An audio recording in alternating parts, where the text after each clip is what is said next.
Setsima TV, l'actualité en temps réel dans la spontanéité et la rigueur. Setsima TV, xibaar yu wér te wóor.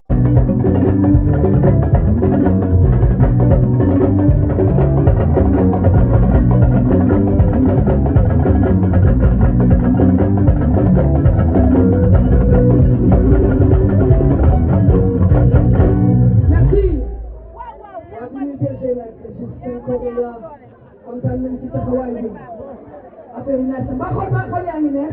waaw. et fu ñu jëm gars yi fu ñu jëm ah dérangé. mais bii bi fekk bii bi dina fekk. mais dina fekk bii bi dina fekk ci kanam. gars yi seen yaram bu gën a tàng rek sama yaram gën a tàng. mais bii bi li nga sant nii lu mu doon xanaa li mooy victoire. et bii bi yàlla li mu sant mooy victoire. maa la ñëwoon loolu. ak ñu dem.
Yo,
waaye yéen ana góor ñi ana jigéen ñi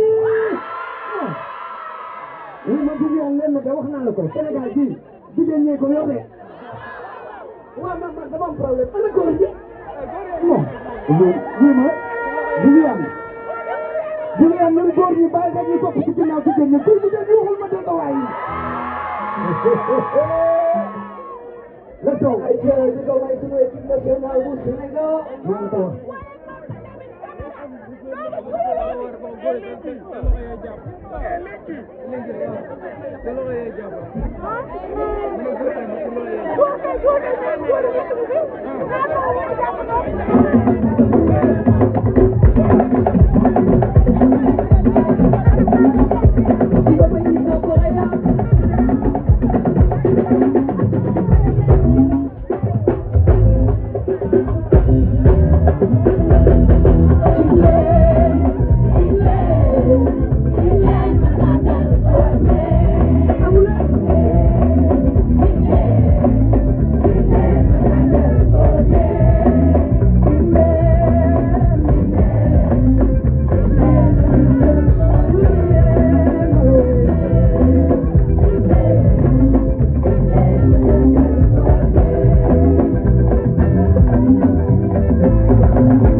Setsima TV, l'actualité en temps réel dans la spontanéité et la rigueur. Setsima TV, xibaar yu wér te wóor.